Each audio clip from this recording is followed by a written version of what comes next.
Kayla Branch, who's interning with us this summer. She's handling the social media and the number of aspects of our live hits tonight, including some candidate and voter interviews that she conducted earlier today. We'll have live updates throughout tonight at 8, 9, 10 o'clock, or as long as is needed. We're going to lead off with Bryan Dean, who joins us on the phone from the State Election Board. Bryan, how are you this evening? We're doing good. You know, when I last spoke with you was probably back in April, and at that point it was the filing period, and you suggested at that point we would see a record number of candidates to file. That turned out to be the case. Did that translate into lots of people going to the polls today? Well, we'll know for certain, tonight as results start, coming in, and we can get a clearer picture of just how many folks have come out to vote. But if you look at what we saw during early voting and what we saw from our mail votes, I mean, we're well ahead of pace of what we saw 4 years ago. Both Republicans and Democrats had higher numbers. In fact, I think Democrats were more than double the number they got 4 years ago in early voting. So the numbers are certainly encouraging, and our voter registration numbers have been up. So you take all those things together, and it's certainly encouraging. We're certainly hopeful that we're going to see pretty good turnout today. Bryan, across the state, what was the feedback today? Were there any problems? There are always little issues that come up. In every election. I know we had a precinct in Tulsa early this morning that the poll workers got there and their key didn't work to open up the door. And so they contacted the county election board, and they put their heads together, and one of the poll workers pulled their pickup up, and they put the tailgate down, and they started getting voters through and casting ballots out the back of the pickup. And that is good poll worker ingenuity, and that's the kind of thing that we really are proud of our poll workers for making sure that people get in and get their votes counted. I'm not sure there's anything more Oklahoma than pulling up the pickup and casting ballots there. So, and to your point, good ingenuity and keeping things going. Bryan, I want to ask you one thing I saw on social media today. Some people were saying they didn't get both ballots with the state question, perhaps being on a separate ballot. Any thoughts on that from what you heard? We got some calls and some questions from the media about that, and so I did talk to most of our county election board secretaries at our larger counties, and we did not have any widespread issues of people being denied ballots or anything of that nature. We did have some issues, it sounds like, where there were some poll workers early in the morning who were asking people if they wanted the nonpartisan ballot, which had the state question on it, rather than just issuing those ballots to everyone.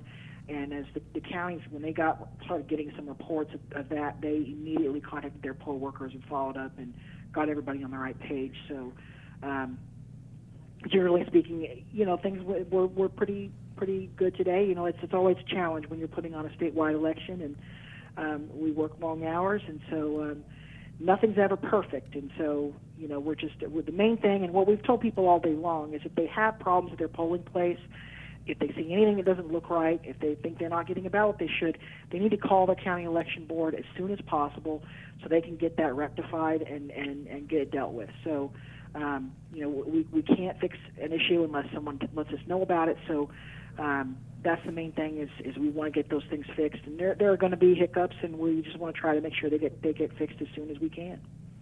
Bryan, something you mentioned off the top of this interview before we let you go, you mentioned that you'll know more as the results come in about voter turnout. What is the process at this point for some people who may not know of when these votes become official and sort of the timeline from here? Sure. Just looking right now, we've got about 340 of 1,951 precincts that are reporting. Generally speaking, what we see first are the absentee and early voting numbers. Because the counties have, they generally have, many of them have already gotten all those run through the machines and everything, and so it's just a matter of plugging in those results from the machines and getting them tallied. And the poll workers, they've got to get everybody through who is in line at 7 o'clock. Then they have to close the polls down. The precinct inspector has, they have to drive back with the ballots and the machine, which are locked and sealed, and then bring those in, and the county election board then has to open those up and count them during their public meeting.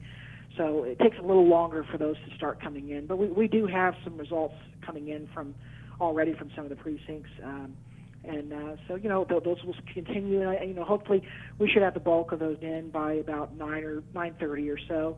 And then we'll have a few that will just have to trickle in late, and that's always, there's always a few precincts that take a while longer to get in. So, chatting with Bryan Dean from the State Election Board. Bryan, I'll let you go on this.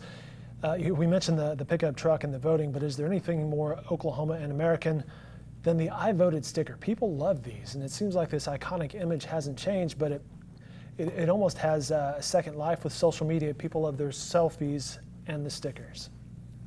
What's interesting is we came across an article a while back that was in a trade publication for election administrators from the 1970s. The I voted sticker was apparently invented in Oklahoma. So there's one for the books. When you say it can't be more Oklahoma, I think we actually invented it, and people do love those stickers. And I vote absentee, and so I don't get a sticker. And I know some people, they want to go to their polling place just for the sticker. So I certainly get that, although I will tell you it's great and it's very convenient to vote by mail as well. Bryan Dean, bringing it home with a solid Oklahoma reference there with the I voted sticker. Sir, as always, we appreciate your time. Good job today, and we'll let you go. All right, thank you guys. You have a good one. Bryan Dean from the State Election Board, and at this point we'll turn it over to Kayla Branch, who has been following some of the numbers, and as Bryan alluded to, we have some results coming in. We do indeed. For the Republican candidates for governor, right now we have Mitt Cornett in the lead with 26% of the votes, closely followed by Todd Lamb with 25% and Kevin Stitt with 24%. For the Democratic candidates for governor, we have Drew Edmondson in the lead. He's got 65% of the votes, followed by Connie Johnson with 34%. There were only two of them. And I think the third most important and popular thing people were voting on today was the state question.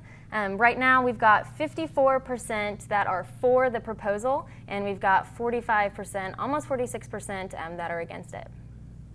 Also in studio, as we mentioned off the top here, Ben Felder, Denwalt, some analysis of what you heard there from Kayla. Ben, I'll start with you. Yeah, so those results, Kayla's right. I mean, the governor's race, the GOP side is what everyone's focused on, that along with the medical marijuana state question. And what we kind of thought might be the case seems to be shaping out as we have, still less than a third of the vote turnout in. Let's start with the GOP race. We thought, the big three, Stitt, Lamb, Cornett, it was going to be between them. We thought it'd be close, and it seems to be pretty tight. One thing to keep in mind for Cornett, the former Oklahoma City Mayor Mitt Cornett, he's expected to do well, needs to do well in the Oklahoma City media market. We're still waiting on returns to come in Oklahoma County. Our Chris Castile, who's been sharing updates that he's seen that are coming out of neighboring counties like Canadian and Cleveland County, some big suburbs, a lot of Republican voters. He seems to be doing really well right there. So he's going to want to continue that theme here in Oklahoma City and pick up, it's going to be tough in Tulsa, that's Stitt's territory. But right now a really tight race, and one of those three is going to be on the outside looking in after tonight. And then the state question. I mean, for the last few months we've been saying that polls seem to show that there's favorable support for medical marijuana. The last couple of weeks we've seen really intense opposition ads. Once again, we still have to see most of the results come in, but right out of the gate, when you look at the precincts that are already reporting, Oklahomans, by a 10-point margin, which is pretty significant, are so far supporting that medical marijuana. Our colleague who spent many a day out at the state capitol, Dale, some of your thoughts. Right, so I think one thing that might be a little bit surprising is how many points Mitt Cornett has over Lamb and Stitt. I know a couple of months ago they were a little bit closer together. I think the last poll that we saw, it was a statistical dead heat. If Mitt Cornett is going to carry himself, several points ahead of the second place person on that runoff ballot, it shows that he had a pretty good ground game going into this primary election. One thing to remember, this is the 8 o'clock update. It's still really early, and the results across the state are not ultimately indicative of what could eventually happen. Oklahoma voters don't vote in a uniform way. Oklahoma City votes differently from Tulsa, votes differently from rural areas. And so as these results come in, you could see numbers shift wildly. You could see candidates who were down suddenly find themselves on top. And if you want to talk about it right now, I've been looking at early returns for House members, and really it shows that we have several House members who could lose their seats tonight or be forced into a runoff. I've counted 14 who fit that description. Travis Dunlap, Kevin McDougal is right teetering on the edge. George Fott, also with just 51% of the votes so far. Greg Babinek only has 23%. He's an incumbent. One of his challengers, James Thomas Talley, is getting close to 50%, and he could take the Republican nomination tonight if he gets over 50. There were 3 lawmakers I profiled who were the target of a dark money super PAC campaign: Sean Roberts, Chuck Strom, Mike Ritz. Each of those are lower. They're struggling right now in early voting. Sean Roberts 27%, Chuck Strom 35%, Mike Ritz 35%. Several other lawmakers, mostly Republican because not many Democrats were challenged in their seats, but several Republicans could find themselves without a job.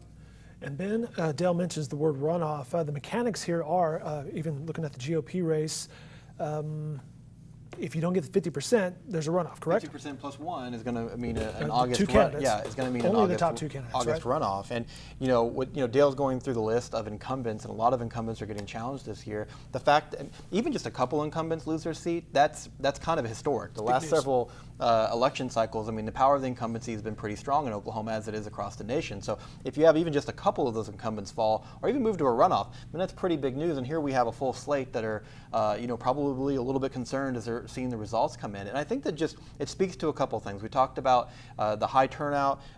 Almost 800 candidates are running this year. I mean, this is a year. The last few years we've seen voter frustration towards the legislature and state government continue to grow. This is a year where teachers shut down schools for 2 weeks. I mean, this is an unusual political year. And I'm just looking at the state superintendent, Joy Hoffmeister, who has dramatically outraised her 2 challengers, and she's at 46%.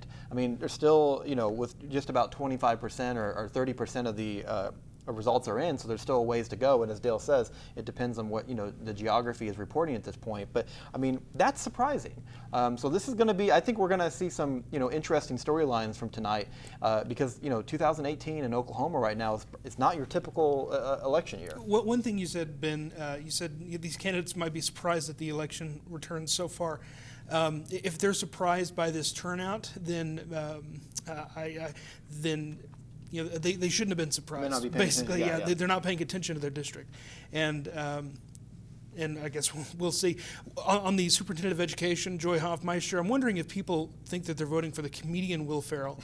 Well, and that's a great. I'm looking at this. And like I said, there's still the most of the votes still have to come in, and we haven't seen Oklahoma County and some other big areas. But Joy Hoffmeister, yes, there's been a lot of frustration towards education. She was expected to win, and I think is expected to get first place tonight. But she is, a lot of people feel like she did a pretty good job of aligning herself with teachers during the walkout. Maybe that's turned her off to some Republican voters who were a little frustrated and saw her maybe aligning with the union. She never endorsed the walkout outright. But you're right, Will Ferrell, a candidate who put almost no money into this campaign and put no ground game, has 23% of the vote. And once again, maybe it's from an area of the state where he's from on the Tulsa side. But that's significant. And I guarantee you that any other year, a normal election year, if there is such a thing, we wouldn't be seeing that kind of tight race right out of the gate. So there's going to be some big storylines out of tonight. It's not just about the balance of power shifting. Of course, this is the primaries. Those seats that can flip will come later in November. But we're going to learn a lot about voter frustration. I think this is, it's going to be an interesting night to watch. The runoffs are set for August 28th. We'll do this all again on August 28th before the general election on November. We're going to go back to Kayla Branch at this point. Ben was alluding to how the voters felt. You were out amongst the voters today at the various polls. Who'd you speak with and what'd you hear? Yeah, for sure. So I talked with multiple different voters out today, went to 3 different precincts, And basically what I heard was people were most concerned with the state question. Some people were telling me that they only came out to vote on that one specific issue. They left the rest of their ballot blank. I heard a lot of people in support of the state question saying that they really were concerned about the medical aspects, that they wanted to make sure that people were getting the medical care that they needed. Also, a lot of people pointed out the tax revenue, that it was going to be something that Oklahoma could get more money, we could fund education, and that's why they were in support of that. Also heard a lot of people talking about the governor race. The three main candidates, which we're seeing in the polling numbers tonight, Mitt Cornett, Kevin Stitt, and Todd Lamb. And people had their own reasons for each. A lot of people were saying, I support Mitt Cornett. He was a good Oklahoma City governor. You see what he did with the area. And people talking about Todd Lamb, they mentioned some education initiatives that they were interested in. And with Kevin Stitt, a lot of people were saying he's the outsider. He's the one that's going to come in with the new blood and maybe shake some things up. And I think that's what voters are looking for. Interesting. That's kind of how those guys campaigned, and that's what the voters heard and were repeating to Kayla as she was out there.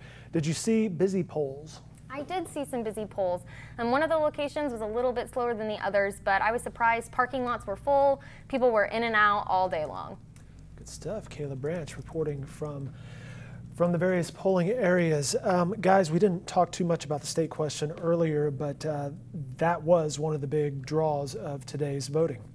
Yeah, as Kayla said, a lot of voters, that's what they had in their mind when they went out there. This is a big issue. A majority of states in the country have medical marijuana of some kind. 2 years ago, the initiative petition, and finally going to the vote of yeah, the people so today. This is going to be, this is going to be a big deal for the state, not just if it passes the introduction of medical marijuana, but this is going to put some work in the lap of the legislature, expected to come back for a special session this summer to try to kind of firm up some of those regulatory rules that are still yet to be decided. And they'll have to come back very, very quickly the way the law is written now.